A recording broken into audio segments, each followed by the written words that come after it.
Hello everyone, I am Ashutosh, you are on Limji channel. Guys, आज हम करने जा रहे हैं ICIC board class 10th maths की कॉन्साइज मैथमेटिक्स, जो कि सेलिना वाली बुक है। ये 2026 वाले एडिशन।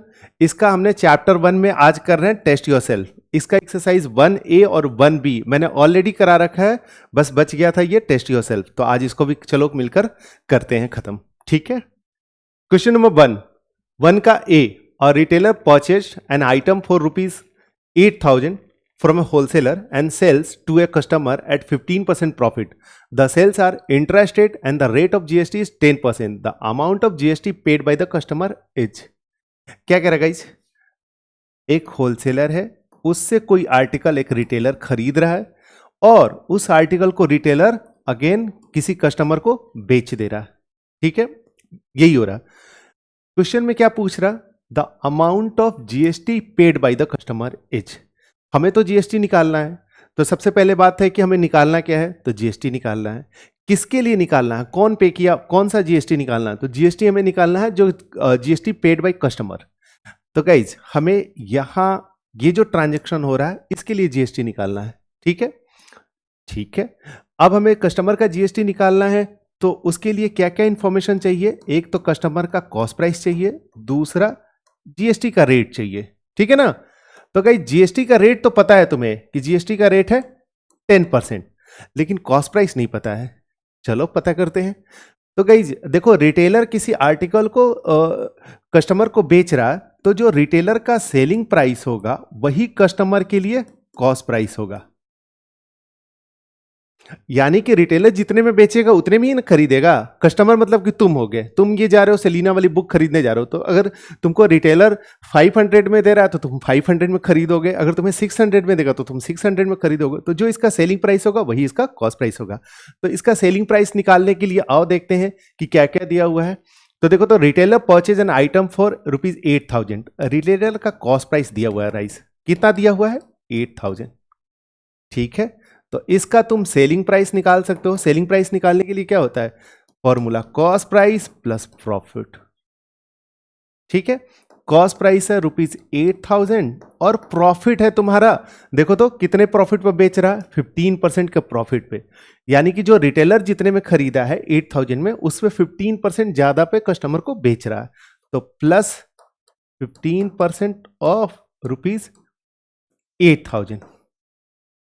तो ये कितना आ गया गाइस? ये हो गया 8,000 प्लस 15% निकालना तो बहुत आसान है। कैसे? 10% हो गया 800, एक जीरो हटा देते हैं, और 5% उसका आधा, 800 का आधा 400, 800 प्लस 400 1200। तो ये हो गया 1200। 8,000 प्लस 1200 मिलके हो गया 9,200। आसान है कैलकुलेशन। तो हो गया 9,200। यानी कि गाइस, तुम्हारा यहां से इसका कॉस्ट प्राइस निकल गया कितना? ₹9,200, ठीक है ना। कहां से आया? ये वाला, ये दोनों बराबर होता है, तो यहां से आ गया ₹9,200। जीएसटी का रेट तुम्हें पता है 10%। निकालना क्या है guys? Amount of GST paid, ठीक है। तो GST paid is equal to 10% of 9,200, ठीक है। तो 9,200, तो 10%, तो अगेन तुम्हें पता है कि एक जीरो छोड़कर बाकी ले लोगे तो 920। यही हो गया आंसर, ₹920, ठीक है। ये रहा आंसर। अब इसको हम लोग ट्रिक से भी सॉल्व कर लेते हैं, जो डिजिटल मेथड मैंने तुम्हें बताया है। जिनको नोट करना है नोट कर लो, यहां पे रोक के वीडियो। मैं इसको हटा देता हूं। सो गाइज देखो, तो गाइज ये था होलसेलर, यहां से रिटेलर, यहां से कस्टमर। तुम्हें कस्टमर का जीएसटी पेड निकालना है, अभी हमने देख भी लिया है। तो तुम्हें निकालना क्या था? बेसिकली इसका कॉस्ट प्राइस होगा 8,000 रिटेलर का।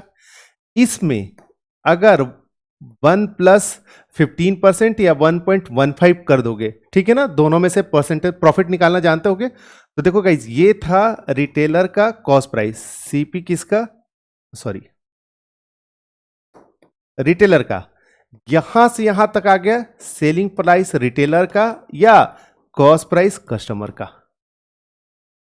अब लेकिन तुम्हें ये नहीं निकालना है, तुम्हें निकालना था जीएसटी। जीएसटी निकालना तो और आसान है, क्यों? इसका 10%, ठीक है ना, या 0.1 ऐसे लिख सकते थे, दोनों तरीके से लिख सकते थे। तुम्हें ये वाला कैलकुलेशन निकालना करना है, ठीक है। तो देखो तो गाइस, ये कैलकुलेशन करेंगे तो देखो 8000 इंटू 1.15 इंटू 10%। तो तुम्हें पता है मेरे मेथड से डिजिटल सम में हम क्या करते हैं गाइस, याद करो, जीरो से हमें कोई लेना देना नहीं है, हम जीरो को इग्नोर कर देंगे, जीरो हमें दिखेगा ही नहीं दिखेगा डिजिटल सम निकाल रहे हैं तो। डेसिमल्स भी हमें नहीं दिखेगा, ठीक है ना, डेसिमल्स भी हमें नहीं दिखता है जब हम निकालते हैं तो, यानी कि इसको लिखेंगे 115, और हमें परसेंटेज भी नहीं निकलता दिखता है और जीरो भी नहीं दिखेगा, यानी कि 1। और 1 को लिखो चाहे नहीं लिखो फर्क नहीं पड़ता है, तो समझो कि ये भी तुम्हें नहीं लिखना है, बस तुम्हें यही निकालना है। चलो गाइज 8, ये हो गया 5 इंटू 5 + 1 6 + 1 7, ठीक है। 8 7 जा 56, 56 में 5 और 6 को अगेन ऐड किए 11, 11 को फिर से ऐड किए तो 1 + 1 2, ठीक है। अब तुम्हारा आंसर वही ऑप्शन होगा जिसका डिजिटल सम होगा 2। तो चलो ऑप्शंस के डिजिटल सम को निकालते हैं गाइज, यहां से इसको हटा देते हैं। देखो तो गाइज, यहां पे 4 + 6 = 10 = 1, यहां पे आ गया 1। और मैंने पढ़ाया था डिजिटल सम में, अगर जिस ऑप्शन का डिजिटल सम 2 नहीं आएगा वो तुम्हारा आंसर कभी नहीं हो सकता है। अगर किसी ऑप्शन का डिजिटल सम 2 आएगा तो तुम्हारा आंसर हो भी सकता है, नहीं भी हो सकता है। लेकिन अगर जिसका आंसर जैसे यहां पे 2 आया है और तुम्हारे ऑप्शन का इसका डिजिटल सम 1 आ गया, तो ये तो तुम्हारा आंसर कभी नहीं हो सकता है। तो पहले इनको हटा दो कि ये तुम हो ही नहीं सकते भाई। अब देखते हो यहां पे आ जाओ, 8 + 1 9 को इग्नोर कर देते हैं, मैंने बता दिया है, बचा 4। तो इसका डिजिटल सम 0 को कैलकुलेट ही नहीं करते हैं, तो इसका डिजिटल सम हो गया 4। तो 4 भी तो तुम्हारा आंसर कभी नहीं हो सकता है, ठीक है। अब यहां पे आ जाओ, 0 को इग्नोर करते हैं, 9 को भी इग्नोर कर देते हैं, बचा 2। तो ये इसका डिजिटल सम हो गया 2, यानी कि ये तुम्हारा आंसर हो सकता है, अभी श्योर नहीं है। अब यहां पे देखो, यहां पे भी 9 को इग्नोर करते हैं, बचा 2, ये भी तुम्हारा आंसर हो सकता है। यानी कि तुम्हारे डिजिटल सम मेथड से तुम्हारा 2 ऑप्शन मिल गया, या तो तुम्हारा आंसर होगा ऑप्शन 2 या होगा आंसर ऑप्शन 4, ठीक है ना। लेकिन गाइज एस्टिमेट भी तो कुछ चीज है, तुम तो जो जीएसटी निकालना सीख रहे हो तो इतना उसको बेसिक आइडिया तो है ना, कि देखो 8000 के आर्टिकल, ये कॉस्ट प्राइस 8000 था, उस पे 15% प्रॉफिट हो गया, 8000 ही रहता, इसका ही अगर ये बिना प्रॉफिट पर बेच देता, उसका ही जीएसटी निकालता, तो 8000 का ही जीएसटी 10% 800 होता, ठीक है ना। और लेकिन ये तो उससे ज्यादा है, तो जब भी तुम्हारा आंसर आएगा तो वो 800 से ज्यादा आएगा, 92 तो तुम्हारा आंसर हो ही नहीं सकता है। तो पहले तो ऐसे ही स्ट्राइक आउट कर दोगे। मैं तुम्हें डिजिटल सम से पढ़ा रहा हूं शॉर्टकट, कि ताकि तुम क्वेश्चन को आंसर आसानी से कर पाओ, तुम्हें सिखाने के लिए कर रहा हूं, कि ताकि तुम समय बचा पाओ, ठीक है ना। हम जब शॉर्टकट पढ़ रहे हैं तो एक जरूरी नहीं है ना कि हमने एक ही से कर लेना, हम दूसरे शॉर्टकट से भी आंसर कर सकते हैं। एस्टिमेशन से हमें लग गया कि अगर कोई तुम्हें चाहिए 10 से, कोई आंसर तुम्हारा आ रहा 10 से छोटा, और ऑप्शन में है ऐसे कि तुम पता है तुम्हें कि आंसर तुम्हारा जब भी आएगा तो 10 से छोटा आएगा, ऑप्शन ए है 102, ऑप्शन बी है 508, क्या ये तुम्हारा आंसर हो सकता है? नहीं हो सकता है। तो इसी तरह से ये आंसर नहीं होगा, ये आंसर होगा, ठीक है। आई होप कि समझ में आया। बढ़ते हैं आगे, क्वेश्चन नंबर 1 का भी। सो गाइज इनके बुक में प्रिंटिंग मिस्टेक है, मतलब प्रिंटिंग मिस्टेक नहीं, इन्होंने एक ही क्वेश्चन को 2 बार डाल दिया है, 1A और 1B, ये दोनों एग्जाम्पल सेम है, ठीक है ना। अभी हमने इसको कैलकुलेट कर लिया है, तो इसको फिर से कैलकुलेट नहीं करना है। बढ़ते हैं आगे, क्वेश्चन नंबर C क्या कह रहा है, the cost of certain services is ₹10,000 excluding GST of ₹1,800, the rate of GST is. क्या कह रहा है, कोई एक सर्विस है जिसका कॉस्ट है ₹10,000, ठीक है, और जीएसटी है तुम्हारा ₹1,800, ठीक है ना, 1,800। तो पूछ रहा है कि रेट ऑफ जीएसटी बताने के लिए। तो गाइज सिंपल है, उसके लिए हम क्या करते हैं, जीएसटी बाई सीपी इंटू 100, ठीक है ना, यही कैलकुलेट करते हैं कि कितना परसेंट है उसका। तो देखो तो गाइज ये हो गया 1800 डिवाइडेड बाई सीपी हो गया 10,000 इंटू 100, 100 का 2 0 कैंसिल आउट, 2 0 इसका कैंसिल आउट, बच गया 18, तो हो गया 18%, ठीक है ना। आंसर हो गया 18%। ऐसे भी इजी था। 10,000 का ये सीधे सीधे 18 है, तो जब भी आएगा तो 18% ही आएगा। जब भी आंसर आएगा, अगर ये देखोगे तुम और ये देखोगे और इन दोनों में 1 के चलते, तो जब भी आंसर होगा तो वो 18%, 1.8%, 180%, इसी तरह का आंसर होगा ना। और जब जीरोस को भी देख लोगे तो एग्जैक्टली आ जाओगे कि 18% आंसर होगा। आई बात मेरा कहने का ये मतलब है कि 10,000 का जब भी 18% 18 होना चाहिए, या तो 1.8% हो या 18% हो, 180% हो, तभी आएगा ऐसा 18 वाला। ठीक है ना, 18 है, इसके चलते 18 तो है ही प्रेजेंट। उसके बाद कितने जीरोज हैं ये डिपेंड करेगा यहाँ के जीरोज पे और यहाँ के जीरोज पे। ठीक है ना। और स्टैंडर्ड मेथड से तो हमने कैलकुलेट ऑलरेडी कर ही लिया। तो चलो बढ़ते हैं आगे। Question number D. Manu purchases some goods for rupees 2,000 and sells them for rupees 2,500. If the rate of GST is 18%, the tax liability of Manu is. So guys, क्या कह रहा कि एक कोई मनु है, ये आर्टिकल को खरीद कर बेच रहा है, तो पूछ रहा है कि इस पर टैक्स लायबिलिटी। ठीक है ना। क्या कैलकुलेट करना, टैक्स लायबिलिटी। तो टैक्स लायबिलिटी क्या होता है, जीएसटी ऑन वैल्यू एडिशन। ठीक है ना। जब भी टैक्स लायबिलिटी वही होता है जितना कि तुमने इसमें जो भी कोई आर्टिकल है उस पे जो भी रिटेलर, सेलर या मनु है वो जितना का वैल्यू एडिशन कर रहा है। वैल्यू एडिशन मींस उसका वैल्यू कितने से वो बढ़ा दे रहा है, यानी कि प्रॉफिट ले रहा है, कुछ और है, तो वैसे करके जितना भी वैल्यू बढ़ रहा है उस पे जीएसटी जो कैलकुलेट करते हैं वही बनता है टैक्स लायबिलिटी। ठीक है ना, हमने पढ़ लिया है। तो देखो तो गाइस, ये खरीद रहा है, यहां पे आ रहा है, तो आर्टिकल का प्राइस है 2000, जाते समय प्राइस हो जा रहा है 2500। सो वैल्यू एडिशन है रुपीज 2500 माइनस रुपीज 2000। इजी है, मैं कैलकुलेट करके डिटेल में दिखा दे रहा हूं ताकि किसी बच्चे को नहीं दिक्कत हो, अदरवाइज तो ये सब ओरल आंसर करने वाले क्वेश्चंस हैं। तो रुपीज 500 हो गया, ये हो गया वैल्यू एडिशन। तो अब जीएसटी ऑन वैल्यू एडिशन निकालेंगे क्या, कि जीएसटी का रेट कितना है गाइज, 18%। सो 18% रुपीज 500 कैसे कैलकुलेट करेंगे, 18% को लिखेंगे 18/100 ऑफ मीन्स मल्टीप्लीकेशन, 500 को 500 से कैंसिल हो गया, 18 इंटू 5 हो गया 90। तो आंसर आ गया रुपीज 90। कौन सा है, ये है तुम्हारा आंसर। सिंपल था, बहुत इजी, ओरली कैलकुलेट करने वाला क्वेश्चन था। बढ़े आगे। Question number 1E. Reena buys certain goods for rupees 4,000 and sells them to Ashok at a profit of rupees 500. If Ashok does not sell the goods further and rate of GST is 5%, the output GST for Ashok is. क्या कह रहा है guys, एक रीना है, उसने कुछ goods खरीदा और खरीद कर बेच दिया किसको, अशोक को। ठीक है ना। अब अशोक फर्दर नहीं बेच रहा, यानी कि वो एंड यूजर है। ठीक है, तो क्या कह रहा है, यही इतना इंफॉर्मेशन दिया है, तो पूछ रहा है कि output GST of Ashok. Guys यहां तो आउटपुट जीएसटी निकालना है, यानी कि ये तो हो गया ₹0। ठीक है ना। कैसे, क्योंकि अशोक उस आर्टिकल को बेच ही नहीं रहा। आउटपुट जीएसटी मतलब कि अशोक जब बेचेगा तो उसको जीएसटी जो मिलेगा उसको कहते हैं आउटपुट जीएसटी। जब अशोक के पास से आर्टिकल जाएगा उस पर जो जीएसटी मिलेगा उसको कहते हैं आउटपुट जीएसटी। तो अशोक तो इस आर्टिकल को बेच ही नहीं रहा, वो तो एंड यूजर है, तो इस केस में तो ये तो 0 हो गया, कैलकुलेट करना ही नहीं है। ठीक है, यही था।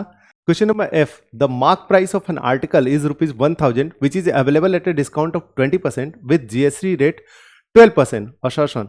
The GST on the sale is equal to 12% of the discounted value. Reason. The GST on the transaction is equal to 100 minus 20 plus 12% of the mark price.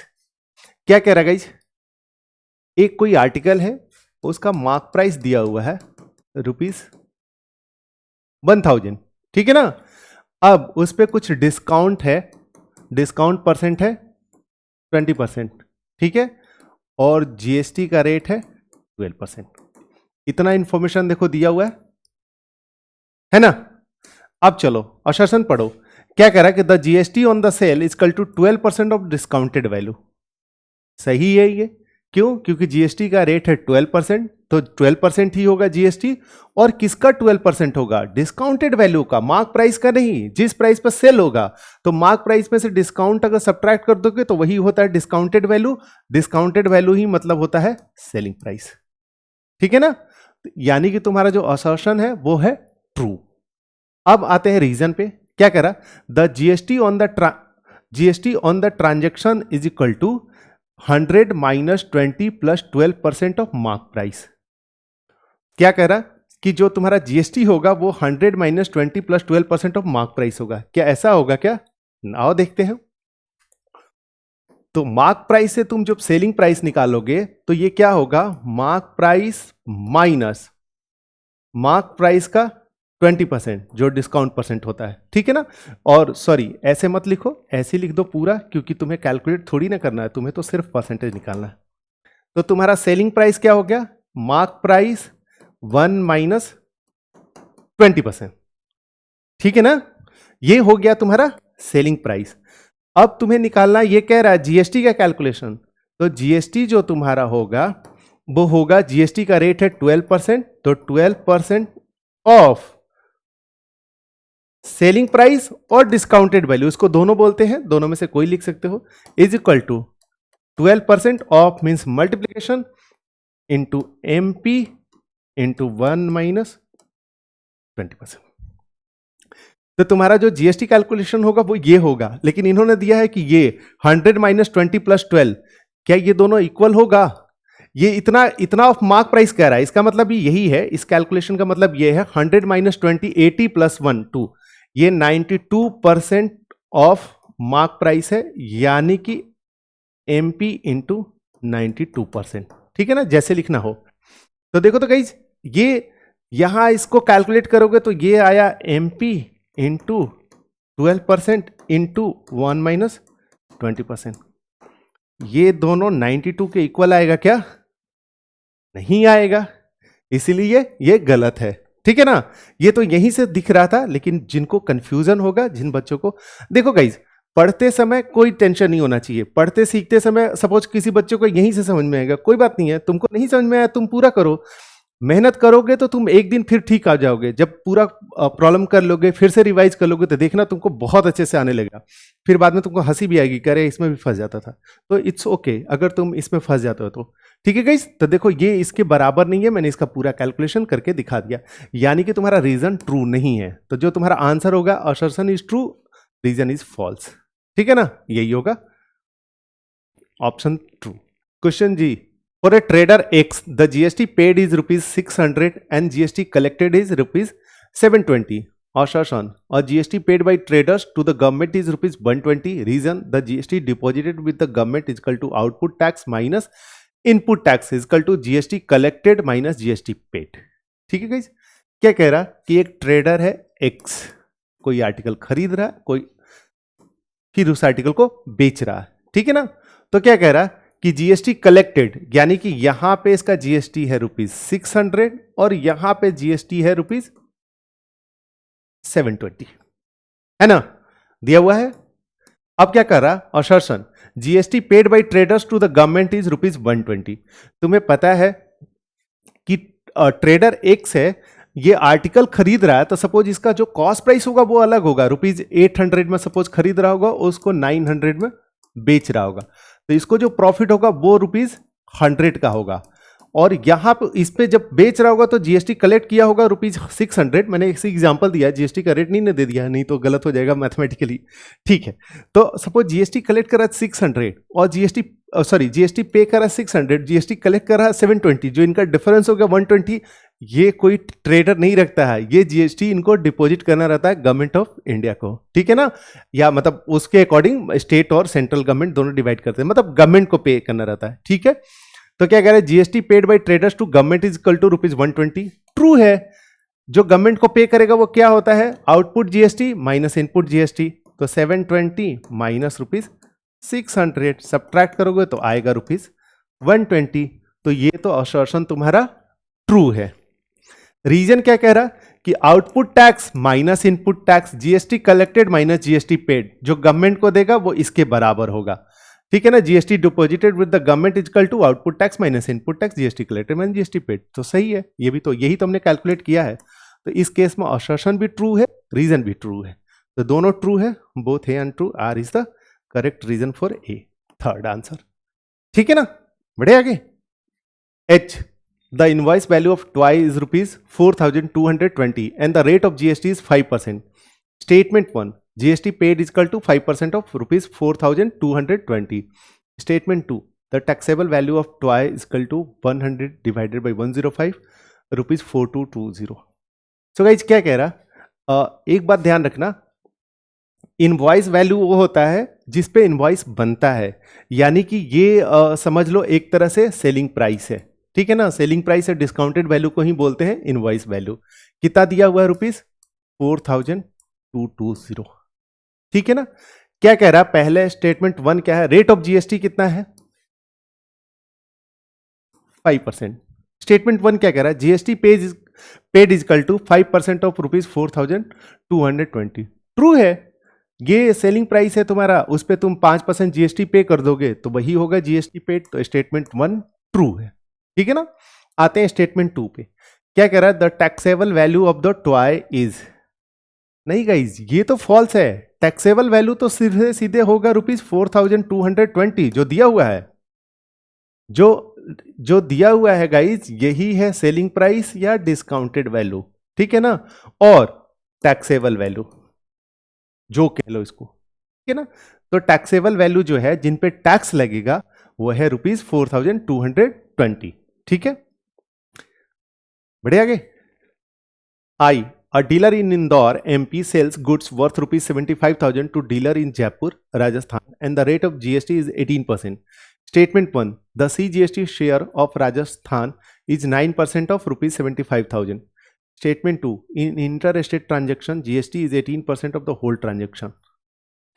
So guys, आओ देखते हैं क्या कह रहा कि इंदौर MP से एक आर्टिकल को बेचा जा रहा है, कहां पे, जयपुर राजस्थान में। ठीक है, तो ये जो ट्रांजैक्शन होगा ये किस तरह का होगा, इंटर स्टेट। ठीक है, चलो आर्टिकल जो बेचा जा रहा उसका कॉस्ट है 75,000। ठीक है, यहां तक जो दिया हुआ है, रेट ऑफ जीएसटी भी लिख लेते हैं, जीएसटी भी है 18%। ठीक है, यहां तक इंफॉर्मेशन दिया हुआ है। अब पढ़ते हैं statement 1, the CGST share of Rajasthan is 9% of ₹75,000।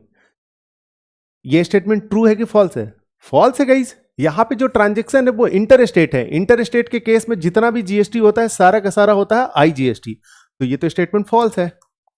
Statement 2, in inter state transaction GST is 18% of the whole transaction. यहां पे पता नहीं क्या कहना चाह रहे हैं, अगर ये कहना चाहते कि IGST भी लिखा रहता है कि IGST is 18% of whole transaction, तो थोड़ा समझ में आ रहा है कि पूछना चाह रहे होंगे, तो IGST पूछते हैं तो भी ये ट्रू होता। अगर उन्होंने नहीं दिया है, कह रहे हैं कि इंटर स्टेट के केस में ट्रांजैक्शन होगा, जो इंटर स्टेट ट्रांजैक्शन के केस में होगा जीएसटी वो 18% होगा होल ट्रांजैक्शन का। ये तो गाइस दोनों केस में, इंटर हो इंट्रा हो, दोनों केस में टोटल जीएसटी तो वही रहता है जो जीएसटी का रेट होता है, यानी कि 18% जीएसटी है तो टोटल जीएसटी तो 18% ही रहेगा। हाँ, इंटर स्टेट के केस में क्या होता है कि सारा का सारा 18% IGST हो जाता है, इंट्रा स्टेट के केस में डिवाइड हो जाता है, CGST में और SGST में इक्वली बस, लेकिन टोटल का तो वही ही रहेगा, 18% ही रहेगा। तो यहां पे तो कोई, मेरे हिसाब से ये IGST लिखना चाह रहे होंगे लेकिन नहीं लिखा होगा, क्योंकि नहीं लिखेंगे तो इसका कोई मतलब ही नहीं है, तो सिंपल प्लेन क्वेश्चन हो गया, 18% ही रहेगा। तो यहां पे क्या है, बोथ द स्टेटमेंट ट्रू नहीं, बोथ द स्टेटमेंट फॉल्स नहीं, स्टेटमेंट 1 इज ट्रू नहीं, फोर्थ आंसर होगा statement 1 is false and statement 2 is true. ठीक है, चलो बढ़ते हैं आगे। Question number 2, mister Sharma bought the following articles from a departmental stores. Item दिया हुआ, मार्क प्राइस दिया हुआ, डिस्काउंट दिया हुआ, रेट ऑफ जीएसटी दिया हुआ, पूछ रहा है क्या, find the total GST paid, total bill amount including GST. So guys, इस क्वेश्चन को कैसे सॉल्व करते हैं मैंने पहले भी एक्सरसाइज 1A और 1B में बता दिया है। तुम क्या करना, कि जब तुम्हें आंसर करना होगा तो तुम क्या करना कि फिर से ऐसे बनाना, ये सारा चीज़ तो जो लिखा हुआ उसको ऑलरेडी लिख लेना, और साथ में यहाँ पे 2 कॉलम और बना लेना। यहाँ पे लिखना डिस्काउंटेड वैल्यू और यहाँ पे लिखना जीएसटी। चाहो तो ऐसे लिख सकते हो इन रुपीज, ठीक है ना, या नीचे सीधे सीधे रुपीज में लिख लेना। अब यहाँ पे क्या कह रहा कि मिस्टर शर्मा है, उन्होंने 3 आर्टिकल खरीदा, फेस क्रीम, हेयर ऑयल और टेलीकॉम पाउडर। उन्होंने जो फेस क्रीम खरीदा वो ₹350 का खरीदा, ये सॉरी 350 उसका मार्क प्राइस था, उस पर उनको मिला 12% का डिस्काउंट, और जो डिस्काउंटेड वैल्यू है उस पर लगा जीएसटी, ठीक है ना। तो इसका तो कैलकुलेशन बहुत डेसिमल में होगा, इसको मैं छोड़ देता हूं, तुम कैलकुलेट कर लेना। और कैलकुलेटर से नहीं कैलकुलेट करोगे, तुम लोगों में से कोई भी स्टूडेंट जीएसटी के क्वेश्चंस को कभी तुम कैलकुलेटर यूज ही नहीं करना, तुमको कैलकुलेटर यूज करना ही नहीं है, ठीक है ना, प्रैक्टिस होनी चाहिए। मैं हेयर ऑयल के लिए नहीं, इसके टेलीकॉम पाउडर के लिए कैलकुलेट कर देता हूं, थोड़ा कंपेरेटिवली इजी है। या चलो फेस क्रीम के लिए कैलकुलेट करते हैं दोनों मिलके। तो फेस क्रीम के लिए देखो क्या कह रहा है, मार्क प्राइस है ₹350, इस पे 12% का डिस्काउंट मिलता है, तो 350, तो जो डिस्काउंटेड वैल्यू होगा वो होगा 350 माइनस इसका 12%, तो देखो इसका 10% होगा 35, होगा ना, 10% होगा 35 और 1% होगा 3.5, 2% होगा 7, ठीक है ना। तो ये हो गया 35 और प्लस 40 42, तो 308। ये तो आसान था, तो डिस्काउंटेड वैल्यू आया इसका 308। अब क्या करोगे कि इसी तरह से बाकी इन दोनों का भी निकाल लोगे, यहां तो सीधे सीधे डिस्काउंटेड वैल्यू लिख लोगे ऐसे ₹720, क्यों, क्योंकि यहां पर तो डिस्काउंट कुछ है ही नहीं। इसका भी, इसमें 18% का डिस्काउंट है, तो ₹225 में क्या करोगे कि 2 तरीका है, या तो 20% निकाल कर 2% ऐड कर दो, या 18% निकालो। तो 20% देखो निकालना आसान है, 10% है 22.5, तो 20% हो गया 22 का 44 प्लस 45, तो -45, लेकिन तुमने 20% माइनस कर दिया तो 2% ऐड कर दोगे, तो 20% 4.5 है, तो 2% होगा 4.5, ठीक है ना, समझ में आया। तो 25 से 25 कैंसिल आउट हो गया, बचा 20 किया तो 180 प्लस 4.5, तो ये आ गया ₹184.5, ठीक है ना। ये आ गया तीनों का डिस्काउंटेड वैल्यू। अब तुम्हें निकालना है इस पे जीएसटी, ठीक है, मैं एक निकाल दे रहा हूं, तीनों करेंगे तो काफी लेंदी होगा, तुम कैलकुलेट करके निकाल देना, मैं मेथड समझा दे रहा हूं क्या करना है। अब क्या करेगा, ये डिस्काउंटेड वैल्यू निकल गया, अब इस पे तुम जीएसटी लगाओगे। जीएसटी कितना है इस रेट में, 12%, यानी कि अब तुम्हें 308 का 12% निकालना है, ठीक है ना। तो 12% कैसे निकालोगे, 308 का 10% हो गया 30.8, और 1% हो गया 3.08, इसका डबल हो गया 6.16, ये हो गया 68196, 36.96 रुपीज, 36.96। इसी तरह से गाइस तुम यहां पे भी कैलकुलेट कर लेना और तुम यहां पे भी कैलकुलेट कर लेना, ठीक है, कैलकुलेट कर लोगे, इसको हटाते हैं। उसके बाद गाइस क्या करना कि यहां पे कर देना तुम टोटल, ये हो गया तुम्हारा टोटल जीएसटी, ये हो गया टोटल डिस्काउंटेड वैल्यू, ठीक है ना। मैं यहां पे टोटल कर देना, ये लिख के नहीं बदले, इसको लिखता हूं ए, इसको लिखता हूं B.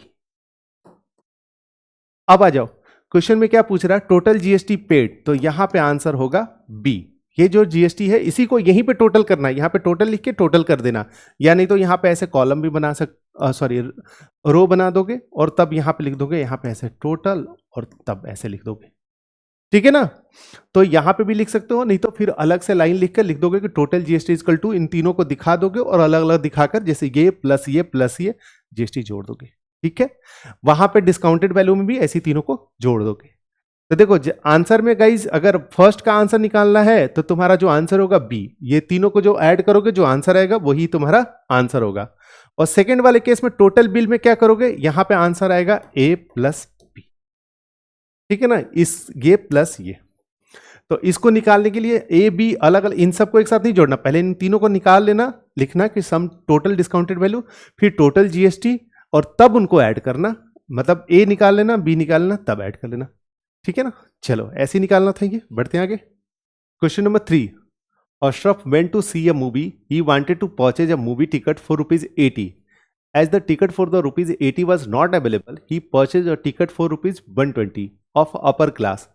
How much extra GST did he pay for the ticket? GST for a ticket below rupees 100 is 18% and GST for the ticket above the rupees 100 is 28%. ये एक बहुत ही अच्छा क्वेश्चन है, ठीक है। क्या कह रहा कि एक अशरफ है, मूवी देखने गया बेचारा। मूवी में वो उसका प्लान था कि ₹80 वाला टिकट खरीदने के लिए, 80 वाला का टिकट खरीदता तो 80 प्लस इस पे 18% जीएसटी, यही उसको पे करना था, ठीक है। लेकिन ये टिकट अवेलेबल ही नहीं था, सारा बिक गया। मान लो ऐसी कोई मूवी है, ठीक है। तो उसके बाद वो बेचारा खरीदा महंगा टिकट जो कि था ₹120 का। लेकिन 120 का था, सिर्फ यही नहीं कहानी था कि ये टिकट 120 का है, ये महंगा है। ₹100 से जो ज्यादा का प्राइस का टिकट है उस पर जीएसटी का चार्ज भी अलग है, रेट अलग है, ठीक है ना। रेट ऑफ जीएसटी है 28%, यानी कि 28% जीएसटी। तो पूछ रहा है कि इस केस में, सेकंड वाले केस में, पहले वाले केस से उसने कितना एक्स्ट्रा जीएसटी पे किया। बस यही है क्वेश्चन, लेकिन अच्छा था। तो गाइस देखो, तो पहले यहां पे तुम निकालोगे जीएसटी। इस केस में जीएसटी जो निकालोगे वो कितना होगा? 18% ऑफ ₹80। कैसे निकालोगे? 18/100 इंटू, सॉरी ठीक था, 80, ठीक है। तो एक जीरो से एक जीरो कैंसिल आउट कर दो, 18 8 जा, ठीक है, 18 8 जा होता है 144 डिवाइडेड बाई 10 इजकल टू हो गया ₹14.4। यानी कि पहले वाले केस में ये पे करता जीएसटी 14.4, ठीक है ना। हम टोटल नहीं करने जाएंगे, क्यों? क्योंकि टोटल हमें निकालना ही नहीं है। जो चीज नहीं निकालना वो एक्स्ट्रा हम कैलकुलेट कभी नहीं करेंगे, ठीक है ना। हमेशा ध्यान रखना, अभी जब तुम धीरे धीरे क्वेश्चन बना रहे हो तो हमेशा देखना कि कभी भी तुम एक्स्ट्रा इंफॉर्मेशन नहीं निकालो, ठीक है ना। जो तुम्हें पूछा जाए सिर्फ वही निकाल के दिखा दो। अब आते हैं इस केस में। इस केस में जीएसटी कितना होगा गाइस? 28% ऑफ ₹120। तो ये हो गया 28 डिवाइडेड बाई 100 इंटू 120। 10 से 10 कैंसिल आउट हो गया, यहां पे हो गया 18 इंटू 12, सॉरी 28 इंटू 12। कैसे निकालेंगे? तो 28 इंटू 10 हो गया 280, और 28 टू जा 18 टू जा 56, तो 6853213 336। तो ये आ गया 336 डिवाइडेड बाई 10। देखो यहां पे एक जीरो बचा हुआ था, तो ये हो गया ₹33.6। पूछ क्या रहा था गाइस? इसको हटा देते हैं, ये रफ में करना तुम। तो डिफरेंस ऑफ जीएसटी पूछ रहा था, ठीक है ना। तो डिफरेंस ऑफ जीएसटी हो गया ₹33.6 माइनस 14.4, ठीक है।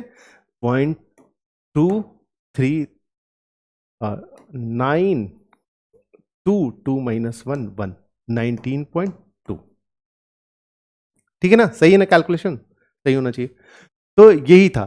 तो जो तुम्हारा जीएसटी का डिफरेंस अमाउंट आया वो आया ₹19.2। यही एग्जाम में पूछ रहा था।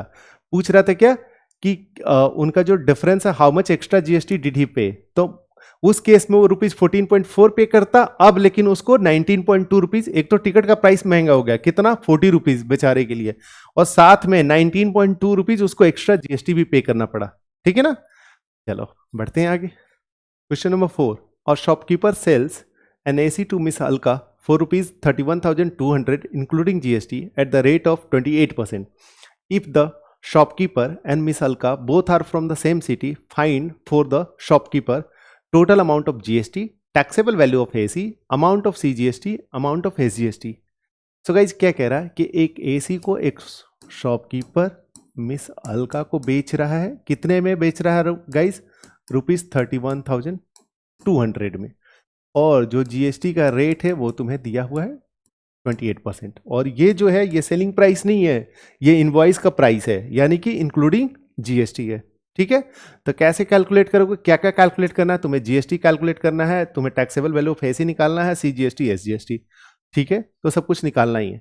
तो इस केस में एक तो तुम ऐसे डायरेक्टली निकाल सकते हो, लेकिन एग्जाम में आएगा तो तुम ऐसे लिखना कि लेट द टैक्सेबल वैल्यू, तुम लिख लेना पूरा, of the AC is equal to ₹X। ठीक है, so X plus 28% of X is equal to होगा ₹31,200। ठीक है ना, यही होगा ना, ₹X का 28% of ₹X is equal to ₹31,200। ठीक है, अब इसको तुम चाहो तो कैलकुलेट कर सकते हो। कैसे कैलकुलेट करोगे? X प्लस ये हो गया 28/100 into X is equal to 31,200। ठीक है, यहां से x कॉमन ले लिए, या पहले चाहो तो और थोड़ा सा छोटा कर सकते हो। 7 4 जा 28, 25 4 जा तो 25 प्लस 30 प्लस 2 32, यानी कि ये हो गया 32x। अच्छे से लिखते हैं, 32x divided by 25 is equal to ₹31,200। ठीक है, यहां कैलकुलेट करते हैं। x is equal to 31,200 into 25 divided by 32। ठीक है ना, अब यही तुम्हें कैलकुलेट करना है। निकालो, कैलकुलेट करो। और 8 4 जा 8 से निकालते हैं, 8 4 जा 32, कैंसिल आउट होना ही होना होगा। तो 8 3 जा 24 और 6 7 8 9 जा 72। ठीक है, तो ये आ गया गाइस 39 इंटू 100। 100 को 4 से डिवाइड करोगे तो ये 25 आ जाएगा। या चाहो तो सीधे सीधे ऐसे ही रख लो, कैलकुलेशन करना आसान होगा। क्या करोगे कि 3900 और यहाँ भी 25 को 100 बना लो। 4 यहाँ पे था, 4 वहाँ पे भी, 16 कर लो। तो ये हो गया 39 पे 2 3 40 डिवाइड बाई 16। अब इसको कैलकुलेट कर लो, तुमको जैसे आता है वैसे कैलकुलेट कर सकते हो, इसमें कोई प्रॉब्लम नहीं है, अपना अपना तरीका है। 16 2 जा 32, 32 7 0 70 हुआ। 4 16 4 जा 64, 64 हुआ तो 6 बचा 60।